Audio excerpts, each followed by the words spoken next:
Bonjour, Year 8s. Welcome to this interactive explainer. I am your host and your enthusiastic French instructor for today. And well, we have a really fantastic mission ahead of us. We are going to master the vocabulary of the household.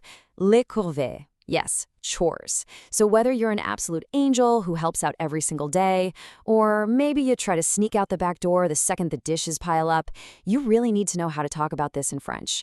We're going to make this dynamic, we're going to make it loud, and we are absolutely going to lock this vocabulary into your memory. So stand up straight, get those vocal cords ready, and let's just dive right in.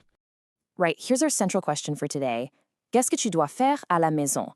Which translates to, what must you do at home? À la maison means at home, and tu dois means you must. Now, what's kind of fascinating about this is how that first part, qu'est-ce que tu, literally just means what is it that? I know it looks long, but it actually flows so beautifully when you say it out loud.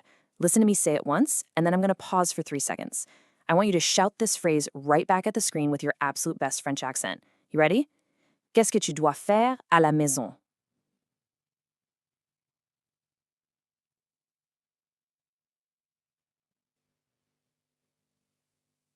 Excellent. Feel that rhythm? Okay, let's jump to our very first actual chore. So here is our foundational phrase, je dois. This means I must or I have to. And trust me, you're going to be seeing je dois a whole lot today. So moving on, je dois laver la voiture means I must wash the car. Notice that word laver. It sounds a little bit like lather, right? Which totally makes sense for washing. And voiture is car. Let's practice that voix sound in voiture. I'll say it, then you repeat it, nice and loud. Je dois laver la voiture. Très bien. Very, very good. Let's see how this builds. Je dois rapporter l'eau. I must fetch the water. Rapporter means to bring back or fetch, and l'eau is water. This is a classic, essential household duty. And just look at how l'eau is spelled, E-A-U. But honestly, we just pronounce it exactly like the letter O, nice and round. Let's keep this upbeat pace going, all right? Take a deep breath and repeat after me. Je dois rapporter l'eau. Magnifique.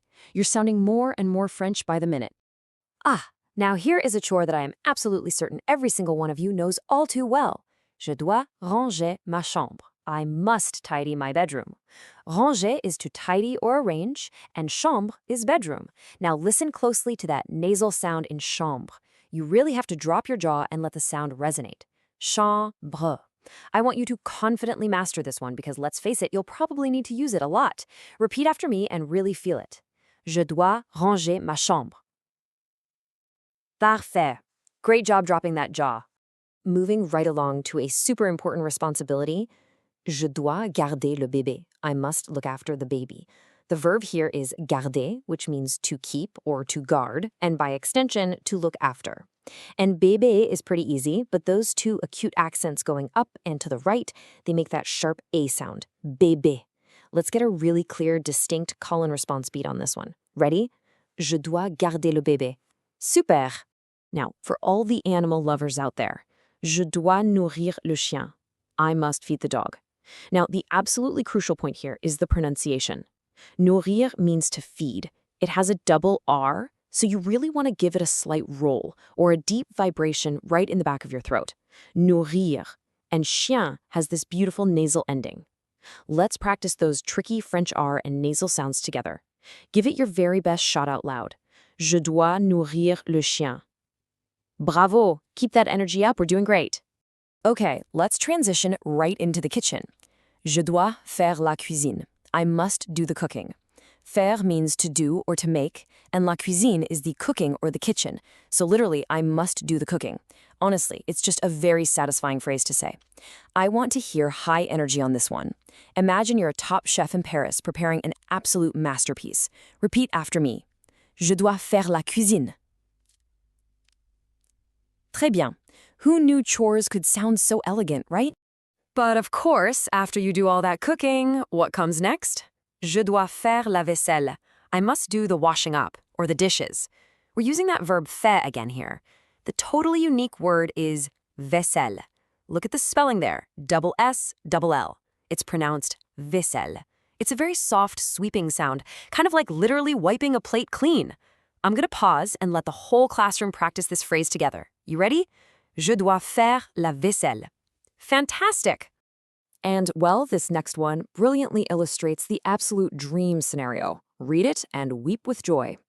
Je ne fais rien. I do nothing. Or, I don't do anything. Notice how the ne and the rien wrap completely around the verb fait. That is exactly how you make a negative in French. Rien means nothing. Just roll the R slightly. Rien. I want you to say this phrase with a dramatic sigh of relief, just leaning back in your chair. Je ne fais rien. Ah, c'est la belle vie. That's the good life. Now, obviously, we can't just say what we do. We need to say how often we actually do it. So we're going to do a rapid-fire call-and response to add some frequency to our sentences. First up, tous les jours, which means every day. Repeat, tous les jours. Next, souvent, meaning often. Repeat, souvent. Next, quelquefois, which is sometimes. Repeat, quelquefois. Next, le week-end, meaning at weekends. Repeat, le week-end. And finally, le lundi, which means on Mondays. Repeat, le lundi. Excellent. So, putting it together, you could say something like, Je dois laver la voiture le week-end. See how that builds? Let's pivot our narrative for a second. What about the rest of the family? Instead of je dois, meaning I must, we actually change it when we start talking about our siblings. Mon frère doit means my brother must. Ma sœur doit means my sister must. Notice that doit changes to doit with a T at the very end. But the pronunciation? Exactly the same. So you can use the exact same chores we just learned. Mon frère doit laver la voiture. Ma sœur doit ranger sa chambre. It's the same vocabulary. We're just swapping out who's actually doing the work. Okay, let's dive into the drama. This brilliantly illustrates the classic universal sibling injustice. On one side, je dois ranger ma chambre. I must tidy my bedroom. But on the other side, mon frère ne fait rien. My brother does absolutely nothing. Can you even believe it? Notice how ne fait rien replaces ne fait rien because we're talking about him now. I want you to declare this highly relatable outrage out loud. Put some real attitude into it. Repeat after me. Je dois ranger ma chambre, mais mon frère ne fait rien. Oh, the injustice. I could literally feel the passion there. Let's keep the sibling blame game going because, honestly, why not? Je dois faire la vaisselle. I must do the washing up. Versus, ma sœur ne fait rien. My sister does nothing. Look at how structured this is. You're actually building complex, compound ideas in French right now. Let's practice this one with a highly dramatic, maybe slightly frustrated tone. Ready? Je dois faire la vaisselle, mais ma sœur ne fait rien. Excellent. The drama is just magnificent. So what's our final verdict on all this? Je pense que means I think that. If things are perfectly balanced, you'd say, je pense que c'est juste. I think it's fair. But if you're doing all the dishes while your sibling is literally doing nothing, you say, je pense que ce n'est pas juste. I think it's unfair. Notice the n'est pas in there, making it negative. Let's do our final pronunciation practice. First, the fair one. Repeat. Je pense que c'est juste. And now, the terribly unfair one. Repeat. Je pense que ce n'est pas juste. Très, très bien. And wow, that brings us right to the end of our explainer. We're back to our original question, but the difference is, now you have all the tools to actually answer it. Qu'est-ce que tu dois faire à la maison? Look at the chores you do. Look at the chores your siblings do. Think about the frequency. Tous les jours, le week-end. I really want to leave you with a provocative question to ponder today. When you really add up all the chores in your household, je pense que c'est juste, or je pense que ce n'est pas juste. Go ahead and practice your brand new vocabulary by explaining your own household dynamic in French today. Merci beaucoup, Year 8s. Keep practicing and au revoir.